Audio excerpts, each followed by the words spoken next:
Para el pueblo judío en todo el mundo, las 3 semanas de la espera, en hebreo se llama Amtaná, fue un largo tiempo de mucho preocupación.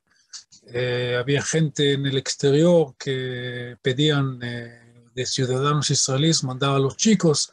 En Israel también había mucha gente que estaban seguros que van a haber miles de muertos por los bombardeos prometidos de la aviación de Egipto sobre ciudades, por supuesto, no objetivos militares, sino directamente contra Tel Aviv o contra otras ciudades que están al lado de la costa, como la Segunda Guerra Mundial, como hicieron los egipcios en la guerra de 48, como lograban hacer los iraquíes, la aviación iraquí en el primer día de la guerra de los 6 días en Netanya. Entonces, no fueron preocupaciones así imaginarias, sino fue algo real.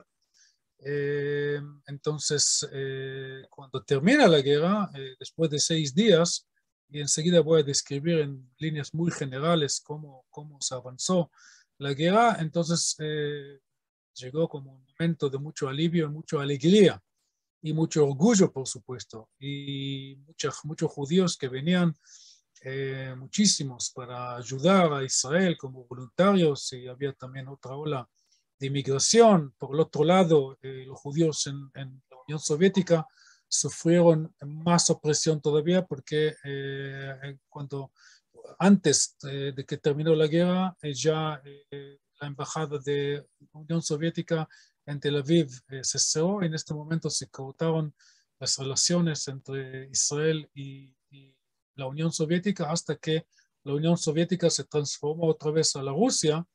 Estoy hablando de por lo menos 20 y pico de años sin relaciones diplomáticas entre estos dos países. Entonces, había muchos aspectos también en la cultura, en la literatura, mucho de eso que no voy a hablar porque mi enfoque es, todo el tiempo estoy pensando del conflicto, o sea, dar suficiente material, suficiente elementos históricos para que aquella persona que realmente quiere entender de qué se trata el conflicto pueda hacerlo un poco mejor con esta información.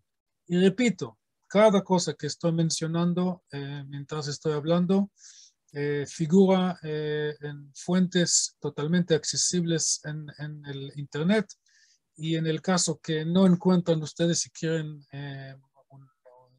otro comentario o más profundización sobre este tema u otro, entonces estoy a su disposición. Ya saben, mi mail es udimanor@gmail.com. Entonces, volviendo a la descripción muy general de la guerra de los 6 días, estamos hablando de 3 fronteras: el sur con Egipto, en el centro con Jordania y el norte con el Siria. Los libaneses esta vez tenían suficiente sentido común de no participar directamente en la guerra. Habían otros países árabes que han mandado fuerzas, muchas: Marruecos, Arabia Saudita, Yemen, Irak, por supuesto. Ellos siempre van a buscar, en aquel entonces estaban buscando cada oportunidad para participar en una guerra, para evitar el compromiso a sus propios ciudadanos. Entonces, estamos hablando de una coalición a Libia, por supuesto, Argelia, que mandó algunos aviones, etcétera. Pero en términos de fronteras directas, Israel tuvo que luchar en 3: en el sur, en el centro y el norte. Y para que las cosas sean simples para nosotros, la gente que le gusta la historia, fue en orden. O sea, la guerra empezó en el sur, 2 días más o menos, después en el centro, otra vez 2 días más o menos, y después, para completar elegancia, entre comillas, los últimos 2 días también en el norte. ¿Okay? Entonces tenemos las 3 fronteras, más o menos el mismo cuento. En poco tiempo, el ejército israelí, con la ayuda de la aviación israelí, de la Fuerza Aérea Israelí, que ya dije en la clase anterior que en 3 horas se eliminaban casi toda la aviación de Egipto y con eso permitió una libertad de las fuerzas terrestres hacer lo que quieren. Entonces, eso pasó más o menos igual en Cisjordania, y eso pasó en una forma no tan exitosa, pero paralela, o sea, no en términos relativos a la conquista de Sinaí. Entonces, si lo comparamos en territorio, el desierto de Sinaí tiene más o menos 60.000 kilómetros cuadrados, y el Golán, la parte que fue conquistada, liberada más bien, porque siempre fue parte del pueblo judío en la historia muy antigua y se transformó parte de Siria dentro de los acuerdos después de la Primera Guerra Mundial, o sea, totalmente arbitrario. Y ya sabemos, hoy sabemos que Siria nunca fue un estado de verdad, fue una fabricación artificial, y solamente por eso es la única forma de entender la terrible guerra civil que sigue en pie. Cuando yo estoy hablando, sigue en pie, nadie habla de eso, porque ya no hay, o sea, así funciona la prensa en el mundo. No hay una cosa más, la pandemia, qué sé yo, el mundial, Messi, Ronaldo, no sé. Pero sigue, la guerra civil en Siria sigue ya, estamos hablando de 11 años, 11 años con centenares de miles de muertos, muchos de ellos que murieron desde su propio presidente, que sigue siendo presidente reconocido internacionalmente. Es un mundo increíble. Entonces, Siria, que tenía bajo su control el Golán, que el nombre ya figura en la Biblia como parte del pueblo judío de aquel entonces, solamente tiene 1.000 kilómetros cuadrados. Así que en relación a los 60.000 del Sinaí, entonces la liberación del Golán de 1.000 kilómetros cuadrados es relativamente menos. Y ya que hablamos de territorios y superficies, el Cisjordania tiene unos 6.000 kilómetros cuadrados, y el Israel entre las líneas de la cesa de fuego de 49, unos 22.000. Entonces, así se avanzó la guerra. Hay que mencionar que Jordania, o sea, el rey de Jordania, Hussein, él sabía que él va a perder todo Cisjordania, pero no le quedaba otra. Él tenía que asumir a la guerra como un líder árabe, porque si no, él sabía que su propio pueblo lo va a matar. Él sabía eso de seguro. Él sabía que los 70% de su población eran palestinos, y los palestinos estaban seguros que Nasser va a cumplir con su promesa ya de los años 50, que él va a liberar Palestina y va a devolver todo el territorio de los palestinos a los palestinos, y va a eliminar al Estado de Israel. Entonces, para ellos fue sobreentendido que cualquier ejército árabe, y más todavía el ejército de Jordania, porque ellos eran ciudadanos de Jordania, tiene que asumir a la guerra. Y Hussein sabía que él va a perder la Cisjordania, porque él conocía ya el poder del ejército israelí por algunos eventos que habían antes, unos años antes, habían algunos eventos militares a donde él entendía la fuerza del ejército israelí. Y ahora, la cuestión del norte, después de una discusión dentro del gobierno israelí, se tomó la decisión de liberar todos los asentamientos bajo del Golán, que el Golán está abajo geográficamente hablando, sobre muchísimos asentamientos judíos, y fue una pesadilla vivir bajo de la amenaza permanente.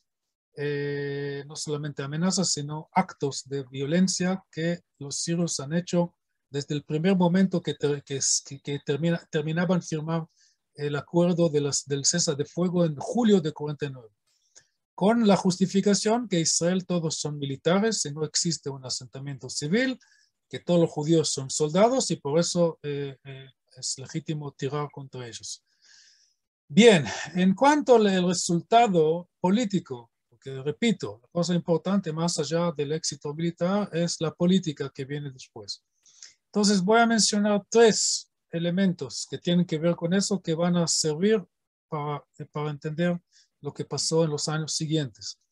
Tenemos la decisión que se tomó el gobierno israelí una semana, un poco más de una semana después que termina la guerra, más bien el 19 de junio, una fecha exacta, en una reunión del gobierno, toma la decisión que si los sirios y los egipcios separadamente, ¿no? Cada uno por su cuenta aceptan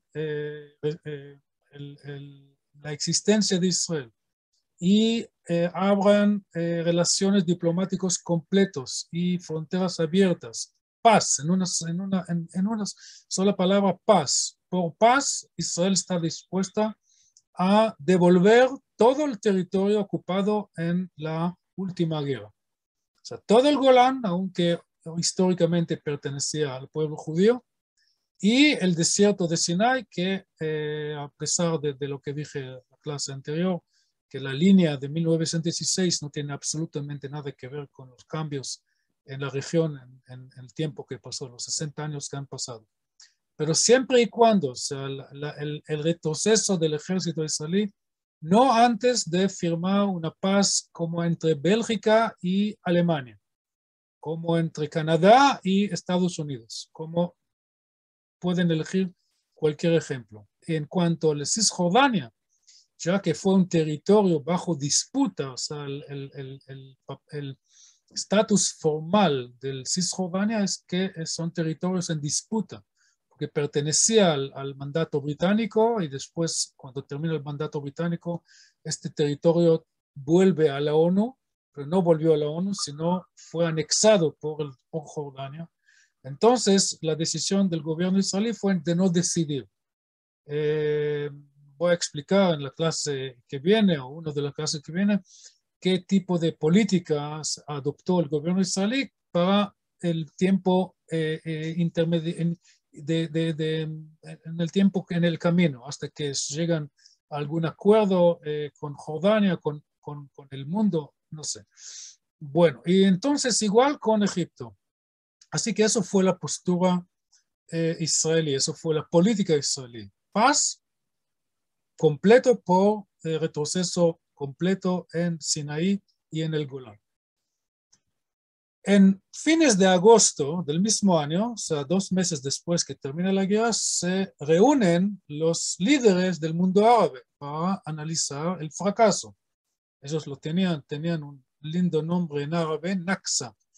El fracaso de 48 lo llamaban Nakba, que es un desastre, y Naksa significa un desastre no de tipo sociocultural, económico, como sufrieron los refugiados palestinos, sino una barbaridad, no sé cómo traducirlo, pero eso no tiene importancia porque entendemos que ellos entendían que fue un fracaso y se juntan en la capital de Sudán, una ciudad conocida como Jartum, y en Jartum, después de muchas deliberaciones, hay una línea, la línea dura, que dice tenemos que renovar la guerra porque lo hicimos mal y otra vez lo vamos a hacer bien.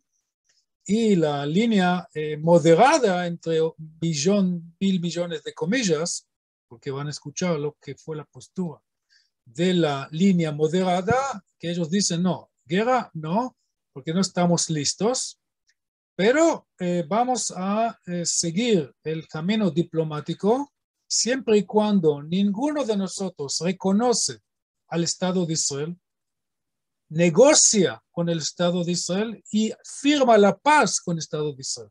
Y eso, hasta hoy, hay historiadores en Oxford, en Cambridge, en otros lugares, que definen eso una postura moderada. Repito, la moderación, según los grandes intelectuales en Oxford, la moderación árabe es el hecho que no vuelven a hacer la guerra. Ah, muy bien, gracias, qué impresionante. Y eso no hacer. ¿Y qué sí hacer? Los tres no.